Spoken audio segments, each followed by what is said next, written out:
Among the soldiers of history, the samurai is one of the most prestigious and dangerous. So let's pit two of the best of them in a fight to the death.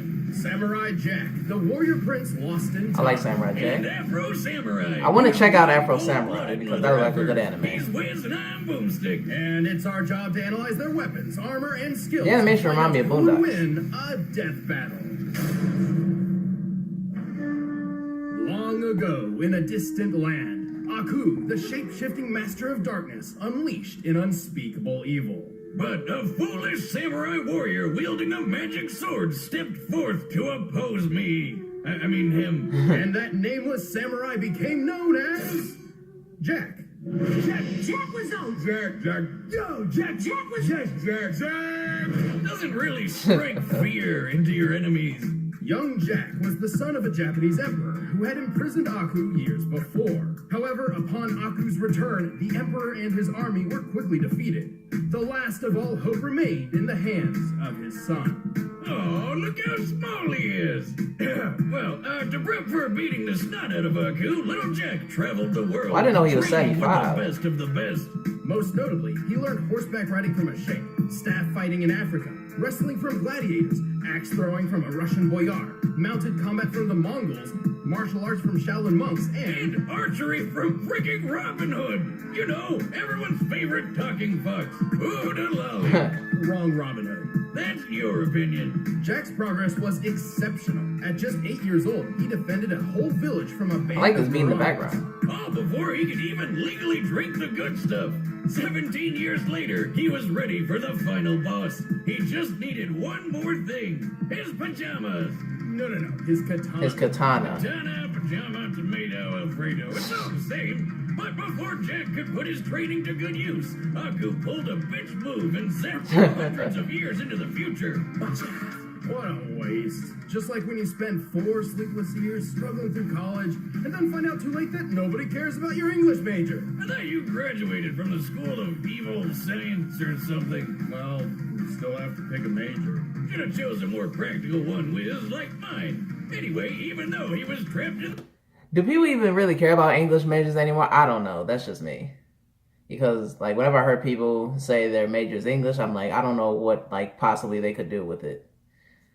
I don't know. Like, English was just never really me. Okay, let's get back to it. The future, Jack stuck to his mission to get back to the past and take down Aku. And he had the right weapon for the job. See, Aku cannot be harmed by conventional means.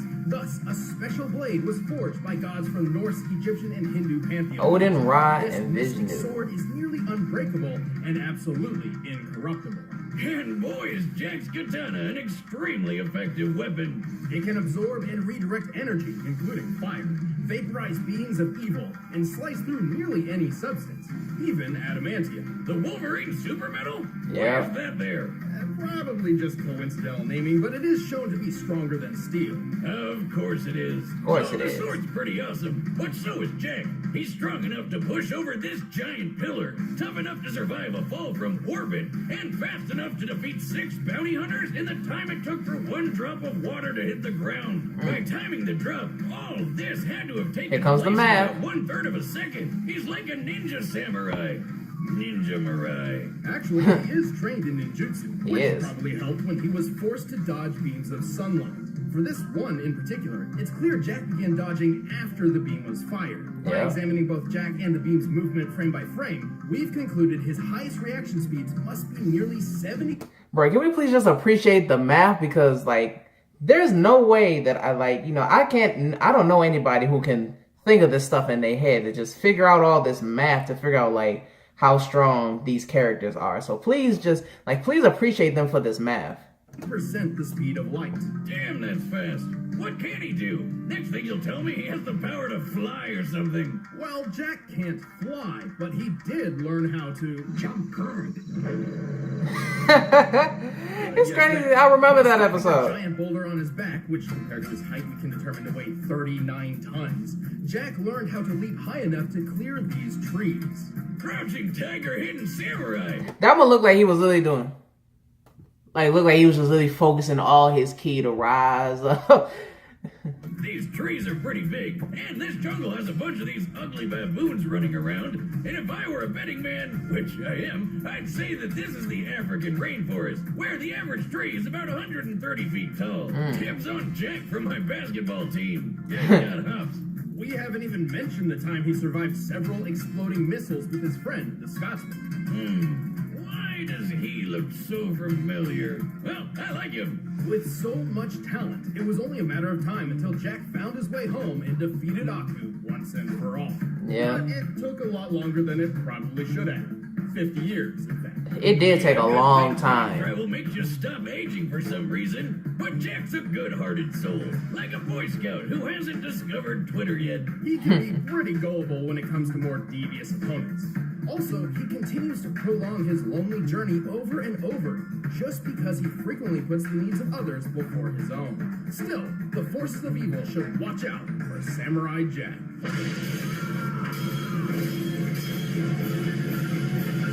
Ah, the memories. Yes. The stories that surround the two sacred headbands are as many as the men who died in their pursuit. What's so special Bro, this about beat in the some strips background. of head cloth? Legend says they were created by the gods, or they can grant the wearer supernatural powers. But in truth, the headbands only bring pain and loss. Such was the case with Afro Samurai. Ooh. Wait, did his parents really call him Afro? Bruh, look at his hair. His hair is luxurious. Do you realize how much conditioner he has to put in there? Talk about setting big expectations. Look at that. No, it's a nickname, but even if they did, Real name his unknown. dad, I think they knew what to expect. Damn, just look at it. Oh, and hey look, he's got the #1 headband. Here's how this works. The person who wears the #1 headband is said to rule the world. And the only person who can challenge the #1 is whoever possesses the #2. Makes sense. In contrast, anybody can challenge the owner of the #2 for the right to wear that headband, and thus gain the right to challenge the #1. So, like, you just work your way up so that only one guy in the world can challenge you? So where do I get one of these headbands? And no one will mess with me. Actually, the opposite would probably happen, which young Afro witnessed firsthand when some freak named Justice showed up with the #2 and killed his father right in front of him. Why does this Ooh. always happen? You know, I always thought parenting was the hardest thing about being a dad, but at this point, I think it's just actually staying alive if your kid's ever going to do anything great. Or Dang. just sticking around. Or You know what? That remind me of that scene from Boondocks when I don't know if y'all remember this, but the world's greatest karate master. I was fighting those 3 old people, and then they chopped his head off. That scene right there reminded me of that. them. Despite knowing that he was effectively creating a future challenger, Justice left Afro alone to mourn his loss. So, of course, Afro swore revenge and started learning swordsmanship under a course. swordmaster named Swordmaster. Wow. Who the hell is naming these people?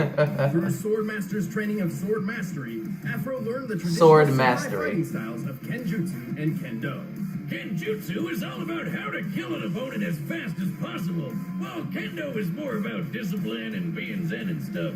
Naturally, Afro preferred the more kick-ass one. Right. Swordmaster's goal was to refine Afro's body and mind, instilling upon him a sense of honor, or bushido.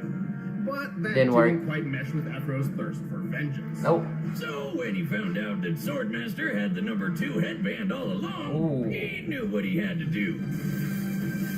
Killed them. And now he could take down the guy who killed his dad. Alongside his new friend, / burden, Ninja. Oh, come the on! Where'd this guy come from? Ninja. We look like shit. Hey, man. Well, it's not entirely clear. He's there, but... I have to watch this anime. Not there. Ninja is believed to be the guardian of the #2 headband, but all he ever really does is talk, and talk some more. It seems like his character would be like the. You ain't got no chance, dude. It seems like he would be the Stigmata of this Into series. Afro's mind. brought about by psychological stress. You know, I have an imaginary friend. Aren't you a little old for that? Not for Al Gundy. He's a gun who also talks to me. He tells me to do stuff. You can't tell me that guy don't look like Snake Man. Anyway, to be honest, calling Afro a samurai is a bit misleading. He's actually more akin to a ronin, a samurai with no master. And so, with his swordsmanship perfected, Afro wandered the world searching for justice, carrying an arsenal fit for revenge. Including his father's sword. This super long blade has lasted through decades of Oh, is that like a battle game? without much issue. Perfect for Game looks kicking tight. ass. He also has a steel comb, which can be a surprisingly effective offensive and defensive A tool. steel Since he comb. doesn't That's care the only. about that honor BS, That's the only thing that can get through that he's Afro afraid to is. attack it with his sandals. But while on the road to justice, Afro's #2 headband attracted all manner of danger. Oh, you know what? This is kind of like if Huey would have grown up, like he would become Afro Samurai. Enemies. Luckily, he's more than capable of dealing with each and every one of them. He's strong enough to cut other swords in half, throw his sheath through another guy's throat, Wow. and even tear off metal arms. Pretty impressive, as many modern metals have tensile strength as high as 80,000 pounds per square inch. Afro is fast enough to cut bullets out of thin air, and even a laser beam. I should note that it's not a plasma-based beam. It bounces off reflective surfaces, doesn't explode upon contact, and it's literally labeled a laser. This means Afro blocked a beam that moved as fast as light, more than 670 million miles per hour. Wow. Get this, that laser beam came from a robot version of Afro. Talk about metal. What? This Afro droid could easily smash up a car, and our boy Afro just tore it apart. He survived getting hit by rockets, including this RPG that fragmented a giant cliff face.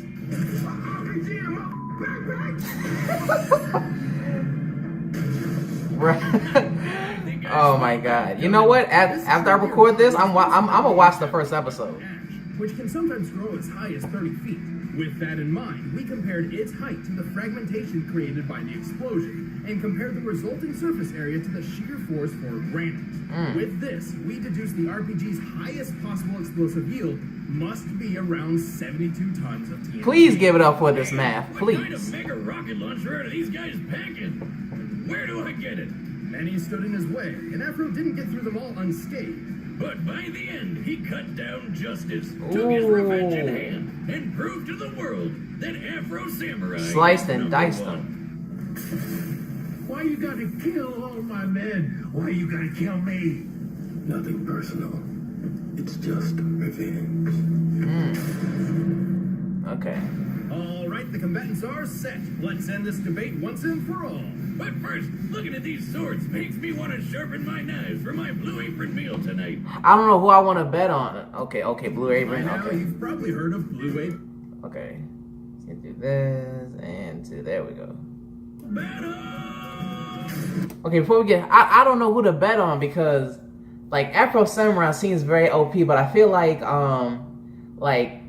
Samurai Jack being older and having more experience might tip the scale. I don't know. You know what? Since I've never seen Afro Samurai, I've seen Samurai Jack. I'm just go with Samurai Jack just because I've seen the show before and I feel like he's had more experience. So I'm gonna go Samurai Jack. Okay, here we go. Who are y'all gonna pick to win? If anybody watching this, just tell me who do y'all think gonna win.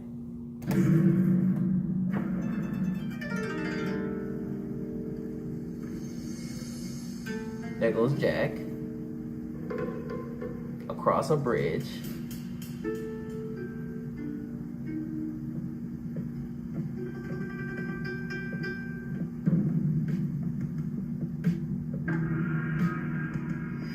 Samurai. Afro Your Samurai. sword smells of blood. So does yours. Just like that.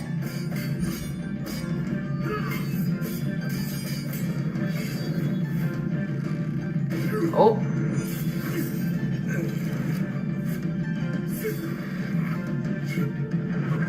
That bridge about to collapse.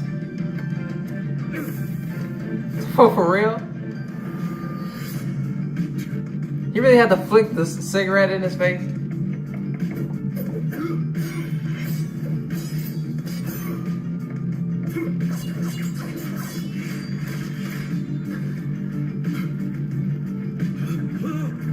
Oh, to mess up his vision. Got it. That's why.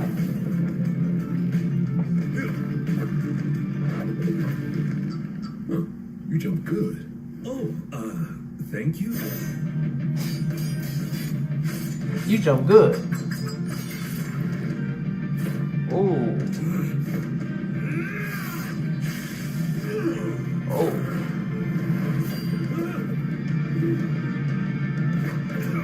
Oh.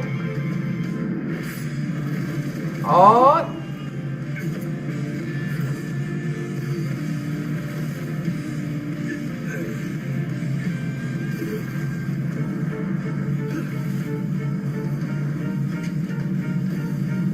The final attack.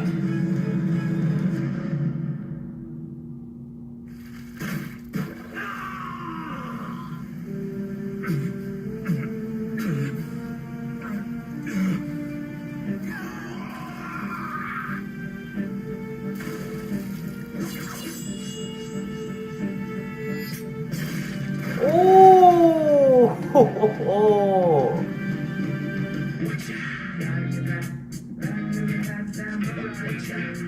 Hey! So, like, is he gonna get his arm back, or? Afro was an exceptional warrior, and his Oh, skills... okay, hold on. Let me read these on the side. Due to his more extensive training, Jack had a larger variety of skills to draw upon, giving him more options. Yeah, see, that's what I figured. Like, he probably had more training since he's like he's older and had like more experience than Afro. Okay. would absolutely dominate most sword fights. However, Jack has had a lot of experience with opponents who fight dirty. Yeah. And Afro could not stand up to his physical superiority. Yeah, Afro never showed strength like how Jack lifted that 39-ton boulder. Jack could react as fast as 70% the speed of light. Afro did block that light speed laser beam, but based on the distance between him and the Afro droid, he only needed to react around 21% the speed of light to do this. Still putting him at impressive relativistic speeds, but not even half as quick as Jack. Okay. Also, while Afro survived that mega-sized RPG explosion, don't forget how Jack survived a fall from orbit. While Oh yes, a Jack's katana can cut through nearly any weapon protected by magic, like not protected by magic. So yeah, now that I think about it, yeah, when it was explaining Jack's sword, it could cut. Yeah, since it could cut through adamantium, it could break Afro's sword. it does seem the spacesuit was responsible for Jack's surviving re-entry, it certainly can't be held solely accountable for the final impact. Starting his descent from the Kármán line, or the boundary between Earth's atmosphere and space, Jack covered a distance of 62 miles in just under 7 seconds. Wow. Moving well over terminal velocity, Thanks to being propelled by exploding space bees.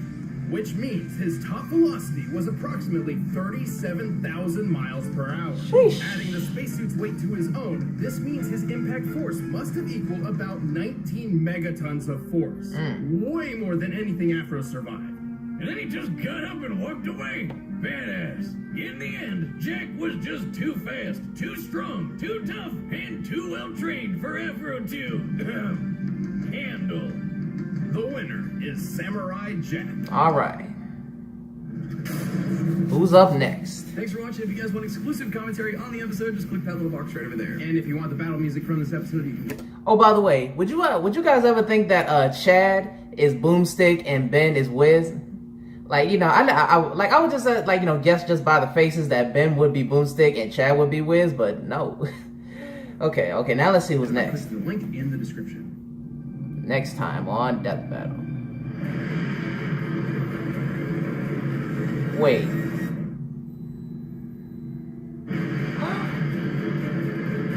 No. Yo. Okay, I like that. Carnage versus Lucy. Now, I've seen Elfen Lied before. That's a good anime. Like, that's like a good, like, if you're into like horror and like if you're into like horror and psychic, like, you know, like it's under like psychic and horror, like that's a good one. Okay. I like this. Can't wait for the next one. Okay. Alright, well, if you guys enjoyed this, make sure to hit that thumbs up button and comment down below who y'all thought would win, and if y'all are excited for this next one, because I'm definitely gonna react to it. And I'm gonna see y'all for the next one.